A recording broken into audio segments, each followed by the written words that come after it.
Iyi ni radio BBC Gahuza Miryango. Ivugira i Londres kuri metero 19, 25, 31 na 41 ku mirongo ya FM mu karere k'ibiyaga binini no kuri internet kuri bbcgahuza.com.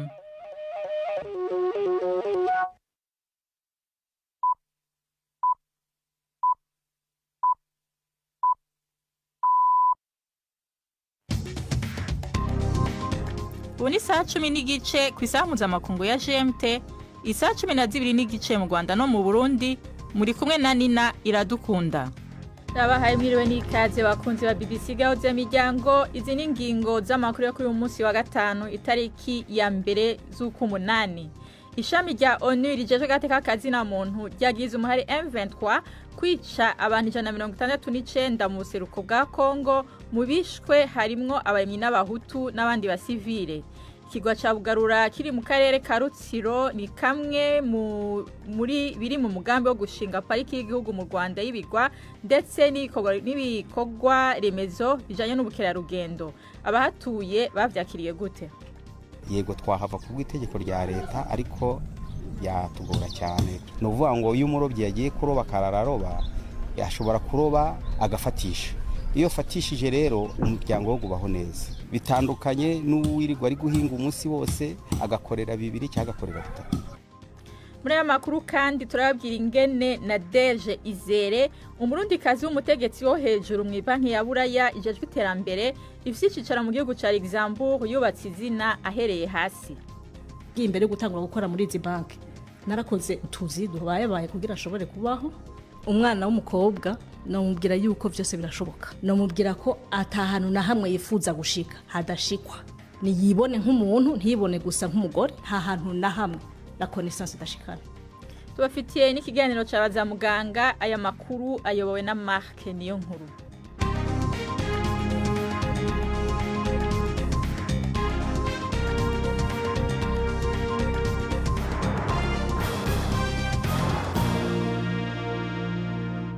Idoni David vyose ni mukanya. Jacques Niyitegeka aje kudusomera ayavugwa ku isi. Perezida wa Amerika Trump yavuze ko ashaka gufasha abatuye intara ya Gaza kugira ngo babashe kubaho nyuma y'uruzinduko intumwa yidasanzwe Steve Witkoff yagiriye ku kigo kitavugaho rumwe na bose gishyikiwe na Amerika na Israel gitanga imfashanyo muri iyo ntara. Bwana Trump yongeyeho ko azatangaza gahunda nshya yo gufasha muri gahunda yo kongera imfashanyo y'ibiribwa intumwa yidasanzwe imaze kumugezaho ibyo yagezeho. Umuryango w'abibumbye uvuga ko uburyo imfashanyo itangwa n'icyo kigo cyitwa Gaza Humanitarian Foundation ari umutego abantu bagwamo bagapfa. Ivuga ko abanyapalestine bagera ku 1,400 bishwe barimo bashaka imfashanyo kuva mu mpera z'ukwezi kwa gatanu. Perezida wa Ukraine Volodymyr Zelensky yavuze ko umubare w'abantu bahitanywe n'igitero cyo mu kirere cy'Uburusiya cyagabwe i Kiev mu ijoro ryo kuwa gatatu wageze kuri 31, batanu muri bo akaba ari abana. Yasabye ko Moscow yifatirwa ibindi bihano. Perezida Putin yavuze ko intego za Moscow muri Ukraine zidahinduka kandi ko ibintu birimo kugenda neza cyane ku rugamba ku ruhande rw'Uburusiya. Ibyo yabitangaje nubwo bwose hari igihe ntarengwa cyashyizweho na Donald Trump kugira ngo Uburusiya bwemeze guhagarika imirwano, ngo bitaba ibyo bugafatirwa ibindi bihano bishya. Urukiko rw'ubutabera rw'Uburayi rwongeye gutera utwatsi gahunda y'Ubutaliyani itavugwaho rumwe na bose yo kohereza muri Albania abimukira budashaka baza gusaba ubuhungiro. Abacamanza mu rukiko banzuye ko leta y'Ubutaliyani yonyine idafite ububasha bwo kwemeza ko igihugu iki n'icyo abimukira baza baturukamo kizewe mu bijyanye n'umutekano. Ni inkuru ya Guy de Leni mugezweho na Yvette Kabatesi. Urukiko rw'Uburayi ntirwanzuye ko umugambi w'Ubutaliyani wo kohereza impunzi ziriyo muri Albania udakurikije amategeko, ariko rwawuhinduyemo ugoye gushirwa mu bikorwa. Abantu bakomoka mu bihugu byize umutekano nibo bonyine bashobora gusaba ubuhungiro bari muri Albania. Guverinoma y'Ubutaliyani yagerageje guca ku ruhande icyo kibazo, itangaza ko ibihugu nka Bangladesh na Misiri byo birimo umutekano, ariko urukiko rw'Uburayi rwanzuye ko icyo cyemezo kigomba kuzasuzumwa mu rwego rw'amategeko. Abacamanza bavuze kandi ko igihugu gishobora gusa kwitwa ko kizewe mu gihe gishobora kurinda umutekano w'abaturage bacyo bose. Guverinoma y'Ubufaransa ikomeje kotswa igitutu gikomeye n'imiryango iharanira uburenganzira bw'ikiremwamuntu kugira ngo hatangirizwa mu ruganda rwo mu Bufaransa imiti yo kuringaniza imbyaro ku bagore ifite agaciro ka miliyoni hafi 10 z'amadolari. Iyi miti yarigenewe abagore bo muri Afurika yo munsi y'ubutayu bwa Sahara yari yaraguzwe n'ikigo cya leta zunze ubumwe za Amerika gitanga imfashanyo USAID ku butegetsi bwa Joe Biden maze ibikwa mu bubiko mu Bubiligi. Yari iteganijwe gutwika mu mpera z'ukwezi gushize kwa karindwi. Perezida Trump yafunze USAID maze imishinga myinshi yayo irahagarara. Abategetsi muri Malawi baravuga ko iki gihugu cyujuje neza intego za ONU mu kurwanya sida. Malawi yari mu bihugu byibasiwe cyane ku isi, aho umuntu umwe muri 7 muri Malawi banduraga indwara ya sida mu myaka ya za 90. Abayobozi baravuga ko iyo mibare ubu yagabanutseho kabiri. Ni inkuru ya Wiros umugezwaho na Jean Claude Mwambutsa. Igihugu cya Malawi cyajajwe bikomeye n'icyorezo cya sida ku buryo mu myaka ya za 80 icyizere cy'ubuzima cyagabanutse cyane kikava ku myaka 56 kugeza kuri 38. Ariko kuri ubu umukuru wa komisiyo yo kurwanya sida avuga ko hari intambwe zikomeye zatewe. Beatrice Matange avuga ko igihugu cye cyageze ku ntego y'umuryango w'abibumbye yuko 95% by'abana ubwandu bwa sida baba bazi uko bahagaze. Muri bo kandi 95% bakaba bafata ku buryo burambye imiti igabanya ubukana. Beatrice Matange avuga ariko ko hagikenewe izindi ngamba zihutirwa kubera ko abangavu ndetse n'abagore bakiri bato bibasiwe ku buryo bukabije n'ubwandu bushya. Amakuru haturuka mu majyaruguru y'Uburasirazuba bwa Nigeria aravuga ko abarwanyi bagendera ku matwarakazi y'idini ya Isilamu bishe abantu 15 muri leta ya Borno. Umuntu umwe mu mutwe w'abakorerabushake bari mu gufasha igisirikare yavuze ko abarwanyi bakorana n'umutwe wita leta ya Kisilamu barashe ku bahinzi n'abana mu gihe bari mu rugendo n'imodoka hafi y'umujyi wa Monguno. Umugore n'abana be 3 barishwe mu gihe bageragezaga guhunga ako gace igihe igisasu cya misile cyatezwe nabo barwanyi cyaturikaga. Ibikorwa by'urugomo mu majyaruguru y'Uburasirazuba bwa Nigeria byariyongereye mu byumweru bishize. Nina urakoze Jacques kuri aya makuru je kudushikiriza.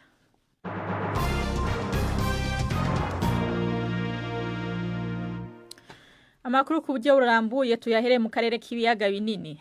Ishami rya ONU rijejwe agateka kazina muntu yagize abagwanyi ba M23 ibitero ku barimyi b'abahutu n'abandi basivile mu buseruko bwa Repubulika ya Demokarasi ya Kongo kuva mu ntango z'ukwezi kw'indwi uno mwaka. Ivyo bitero vyahitanye abantu 169. Uwo muhari urabihakana ukavuga ko ariko ugiye gushinga umugukora amatohoza kuri ivyo bivugwa. Ni inkuru ya Siriake muhawe nayo Nairobi. Amatohoza y'ibiro rusangi vya ONU bijejwe agateka kazina muntu bisanzwe bikurikiranira hagufi bibera muri Repubulika ya Demokarasi ya Kongo vyerekana ko ivyo bitero vyahitanye abo barimyi vyatanguye itariki 9 mu kwezi kw'indwi mu karere ka Rucuru kari mu ntara ya Kivu ya ruguru. Asubiramwo abavyiboneye uharanira agateka kazina muntu muri ako karere avuga ko abarwanyi ba M23 bakoresheje inkoho n'imipanga mu kugandagura abasivile batari bake. Nkuko bivugwa na ONU, M23 yakoze iki gitero ku bantu yikeka ko ari abarwanyi b'umuhari wa FDLR urwanya leta y'u Rwanda. Abo nabo ngo bari abasivile cyane cyane abarimyi b'abahutu bamara imisi bakambitse mu mirima yabo muri iki gihe cirima. Ngo baratewe abatari bake baricwa, hakaba havugwa n'imiburiburi abashika 169 bahasize ubuzima. Abagandaguwe ngo nta kuntu bari gushobora gutabarwa canke gukingirwa na gato. Bertrand Bisimwa arongoye umuhari M23 yabwiye itorokanizo ry'amakuru rya Reuters ko uwo muhari uzokora amatohoza, ariko ko ikicegeranyo gishobora kuba ari ico kubambika ibara. Umuvugizi wa leta ya Kongo Patrick Moyaya avuga ko ubu bwicanyi bw'irucuru ari cerekana ko M23 ari umurwi wo guteza umudugararo udashobora kuzana ituze. Mu kwezi kwa gatandatu umukuru w'ishami rya ONU rijejwe agateka kazina muntu Volker Turk yavuze ko M23 igisirikare ca Kongo n'imirwi y'abarwanyi ikorana naco bose bakoze amabi mu buseruko bwa Kongo, menshi ashobora kuba ivyaha byo mu ntambara. mu ntambara iriko irabera muri Kongo, leta y'u Rwanda yagizwa ko ariyo ifasha umuhari wa M23, ivyo ico gihugu cagiye gihakana kikavuga ko gusa ingabo zaco zifata ingingo zo gukingira igihugu ibitero vya FDLR.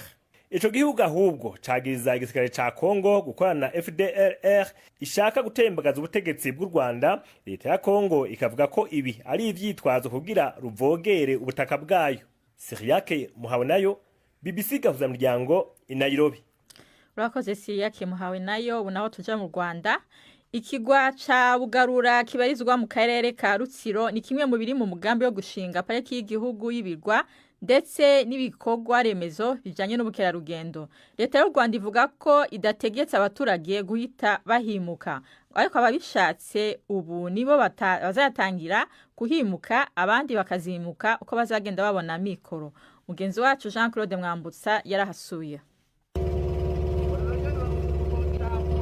Magurutse mu mujyi wa Karongi nerekeza ku kirwa cya Bugarura kiri mu karere ka Rutsiro. Umusare tujyanye ni Jules Mushimiyimana ukora akazi ko gutwara abantu mu kiyaga cya Kivu yifashishije ubwato bwe bukoresha moteri. Biradusaba urugendo rurerure rw'amasaha asaga 2 mu mazi. Jules yanteguje ko dushobora guhura n'imiyaga myinshi, cyakora ngo yizeye ubwato bwe ndetse n'uburambe bw'imyaka 5 amaze akora aka kazi.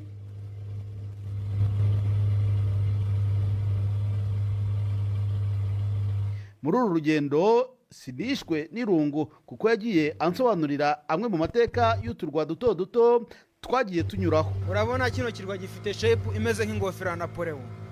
Rero abantu baraje babona yuko nyine bagomba kukitirira iyo ngofero y'umwami bita Napoleon. Kera bakitaga Nyamunini. Rimwe na rimwe dusangaho n'uducurama turenga nk'igihumbi. Nyuma y'igihe kinini twatangiye kubona ikirwa cya Bugarura imbere yacu, gitwikiriwe n'intoki, ibiti byinshi bya kawa ndetse n'ibitari by'imyumbati. Nyuma y'amasaha 2:09 twari tugeze ku mwaro wa Bugarura.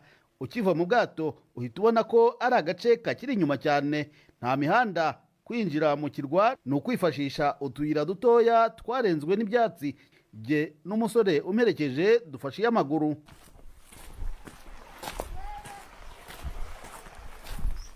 Imbere gato twinjiye mu gasantere gato bambwiye ko kitwa Kenya, cyakora ntibansobanuriye impamvu kitwa uko.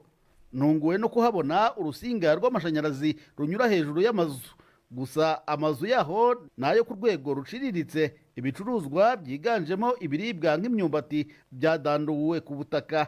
Nubwo amasaha ataratworoheye, nta hantu wabona wagira icyo ugura cyo gufungura kabone n'amazi. Jackson Bapfakurera, umwe mu batuye aka gace, avuga ko nta terambere rirahagera ku gitekerezo cyo kuba yahimuka, ariko asa n'utabyiteguye. Yego twahava ku bw'itegeko rya leta, ariko yatugora cyane. Yeba natwimuye hano ntabwo najya kure, n'ubundi natura hano hafi y'amazi. Ni ukuvuga ngo iyo umurobyi yagiye kuroba karararoba, ashobora kuroba agafatisha. Iyo fatishije rero ashobora ku umuryango wo gubaho neza. Bitandukanye n'uwirirwa ari guhinga umunsi wose agakorera 2 cyangwa agakorera 3. Tomatijana 3 cyangwa 4. Naho umubyeyi nasanze acuruza ibiribwa wambwiye ko yitwa Mama Josephine, avuga ko inkuru yo kwimuka yayumvise nubwo nta makuru menshi ayifiteho, gusa nawe asa n'ugitsimbaraye kuri aka gace. Ntabwo twakubwira ngo turungamatiye cyane kwimuka, ahubwo ubwo uwo muntu wabaje kwimura abaturage yaba afite imbaraga zo kubariha imitungo ya. Naho ibyo kuvuga byo ngo fata amafaranga ngo ugende, amafaranga agiye yitera amabaka aguruka, nta muntu wapfa cyo kuyafata. Twe turi hano tubona ntacyo bidutwaye, nta mpamvu ituma twatekereza ibindi by'ahandi hantu. Nimba dufite amashanyarazi, tukaba turi kubona amazi, dufite ibigo by'amashuri, dufite amavuriro, se ubwo ikindi kintu cyatuma twifuza kwimuka tubona ntacyo. Ubwo yari imbere y'inteko ishinga amategeko asobanura iby'uyu mushinga, umunyamabanga wa leta muri Minisiteri y'Ubutegetsi bw'Igihugu Solange Kayisire yavuze ko abatuye ikirwa cya Bugarura badasabwa guhita bahava kuko bizakorwa buhoro buhoro. Yanavuze ko hari gahunda yo kuhashyira iby'ibanze byo gufasha abaturage mu gihe bakihatuye. Kuri ubu imiryango igera kuri 60 yamaze kwimuka, ibisa umushoramari ushaka kuhashinga ihoteli. Muri rusange ni ikirwa cyicaye ku buso busaga gato hegitari 120 n'abaturage bagera ku 2,300. Jean Claude Mwambutsa, BBC Gahuzamiryango ku kirwa cya Bugarura rwagati mu kiyaga cya Kivu. Urakoze Jean Claude Mwambutsa. Ubu ni saa 11:44 muri studio za BBC London, saa 12:44 mu Rwanda no mu Burundi. Amakuru yacu arabandanya nyuma y'akaruhuko gato.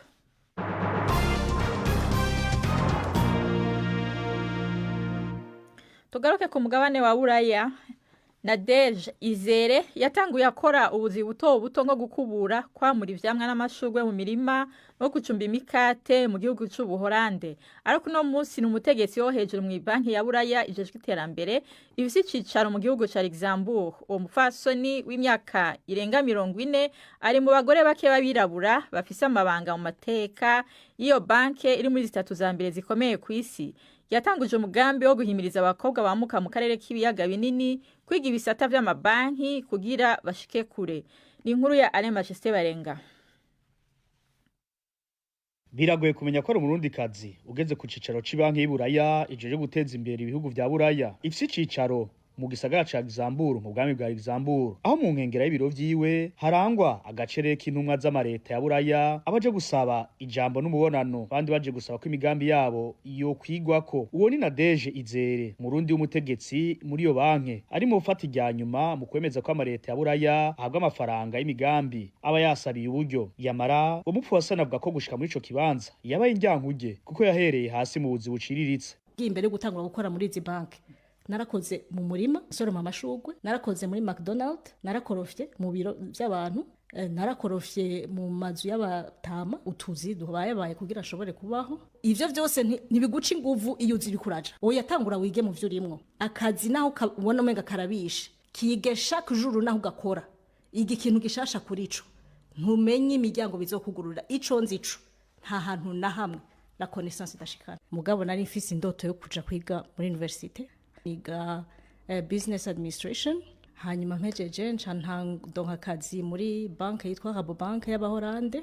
Narahakoze imyaka ishika 10, ncanja mu yindi banki nyene muri Holande yitwa ABN AMRO, ncankora les marchés financiers. Hanyuma ncamvaho ngenda gukora mu bindi vya risk management muri ABN AMRO. Hanyuma ncambona akazi rero ngaha muri Luxembourg, naho ndamare imyaka 3 nyene. Ko urumva wasaba akazi henshi bakakwishura batanakubonye, bakavuga ko babona ko atavyo boshobora. Ndazi ko ndi umurundi kazi kandi ndi umugore kandi umunyafrika, ariko iyo siyo karanga muntu kuko ndi umuntu nk'abandi bantu bose, kandi sinigeje naje nisuzugura kubera iyo mva. Nadege ariko ntiyorohewe kuko ivangura ruhu n'agakengere ritamworohereje. Nakorana n'umukolege atasuporta gukorana n'abaytranje.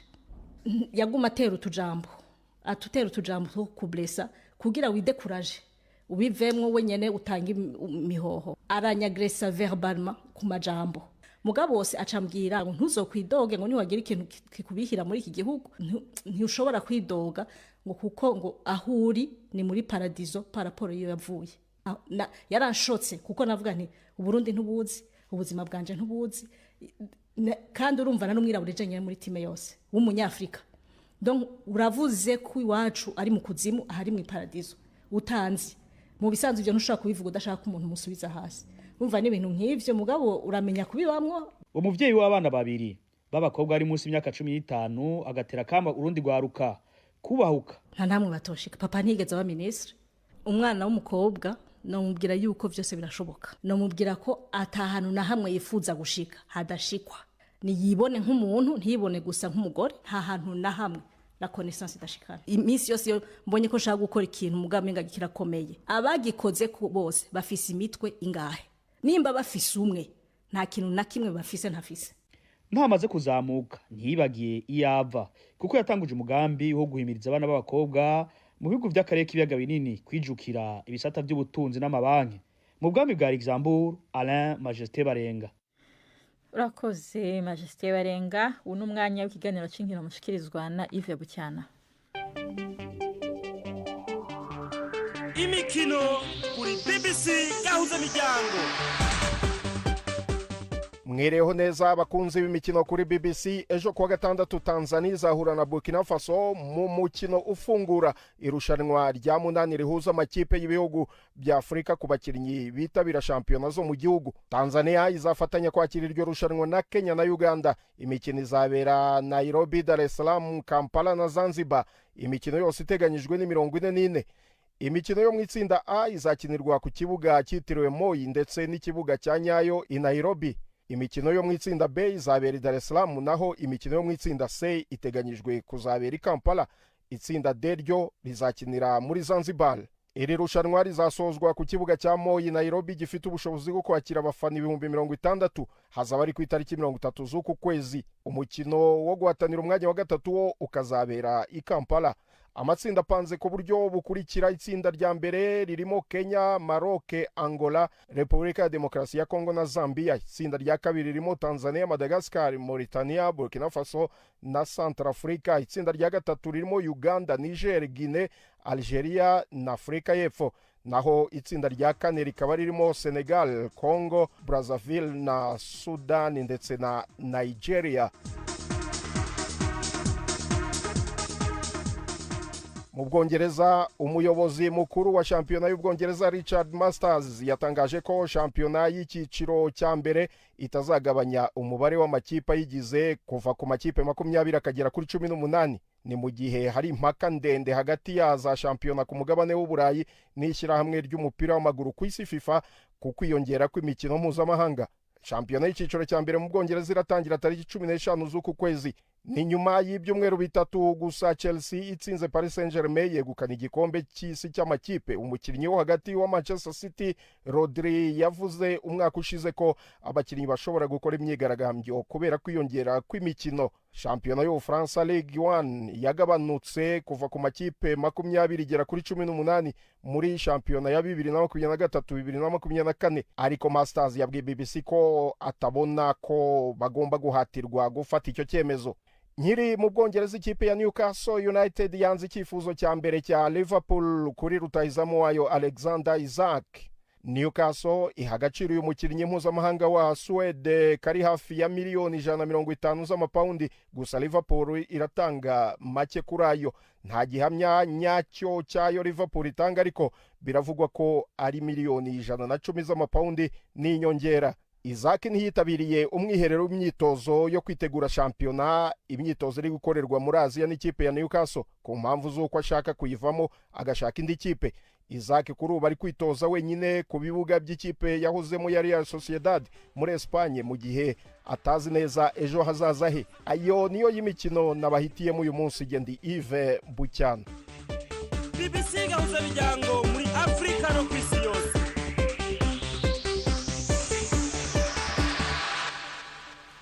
Urakoze Yves Bucyana. Ubu naho duha ijambo Yvette Kabatesi mu kiganiro cy'abaza muganga.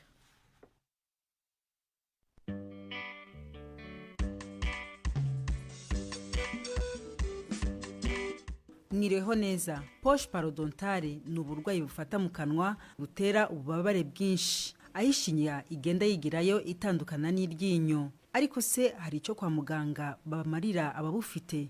Turi kumwe na muganga Jose Uwamariya mu ishuri rikuru ry'ubuvuzi rya Kigali.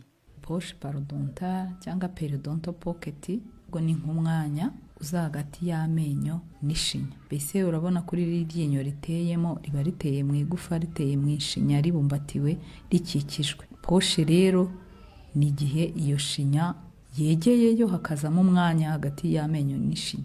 Turebe nko kurwara ni nk'uko umuntu yasesererwa hakaza nk'umwanya hagati y'uyu mubiri ufashe kurwara no murwara imbere. Tubigereranyije nuko nguko byaba bimeze. Iyi myenge iza kurya inyiryo ryo ryose iza hehe mu by'ukuri? Hose yahaza, ariko ahantu ikunda kwibasira cyane ni mu bijigo, kubera ko n'umuntu ahoza yihuta ni gake bikunda kuza mu menyo y'imbere. Rero biterwa n'iki? Kugira ngo iyo imyanya ize hagati y'amenyo n'ishinya, ishinya ikeguka cyane cyane biterwa no koza amenyo nabi. Iyo umuntu ariye ntiyibrose neza, cyane cyane hariya hegereye ishinya yihurira n'amenyo ngo imyanda ishiremo, hari ibyo bita plaque dentaire cyangwa se ni nk'imyanda ifataho. Iyo umuntu afashe nk'urwara agacisha ku ryinyo abona ibintu by'umweru bivaho.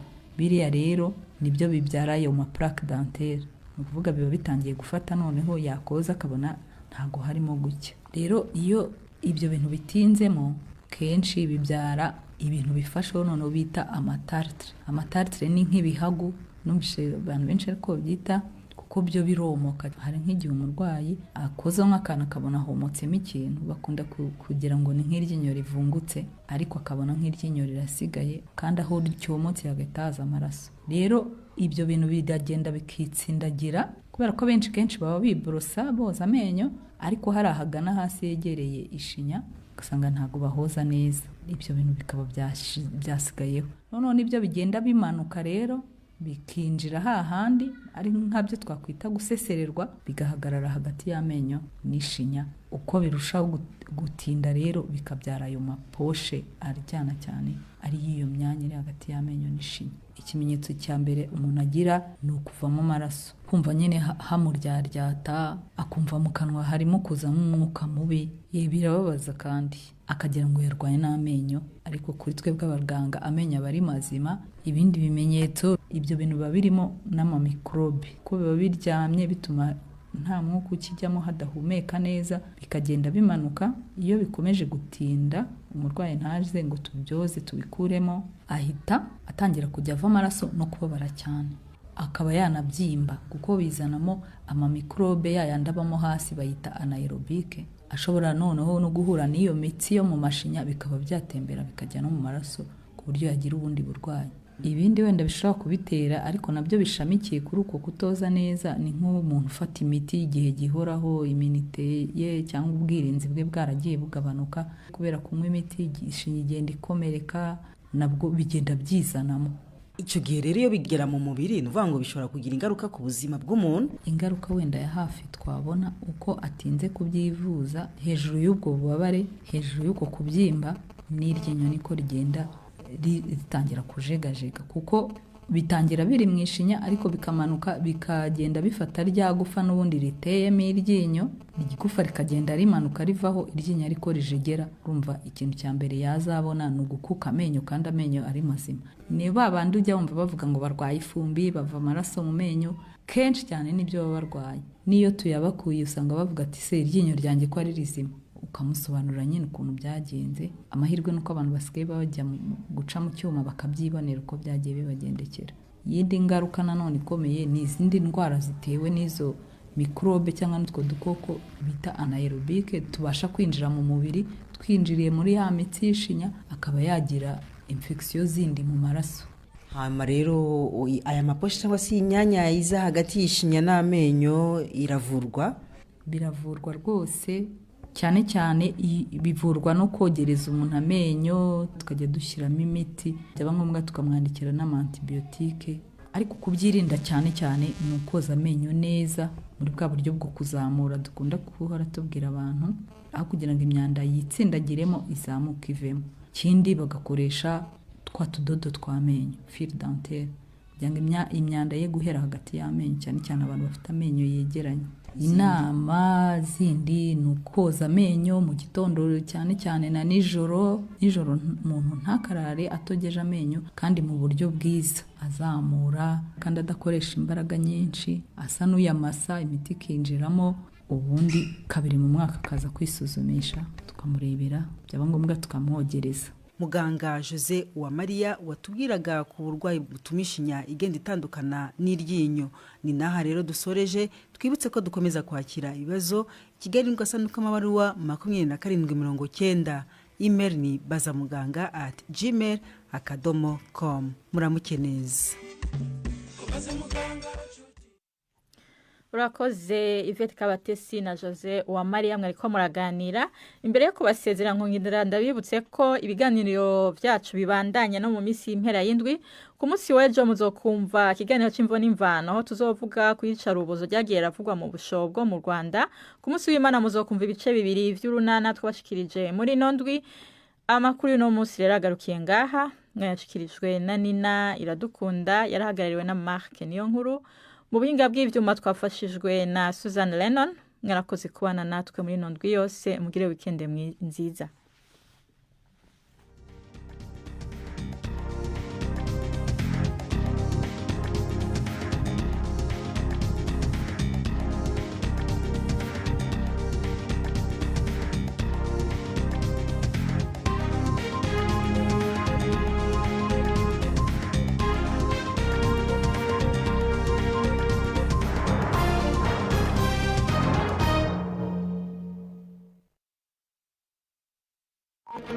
Thank you.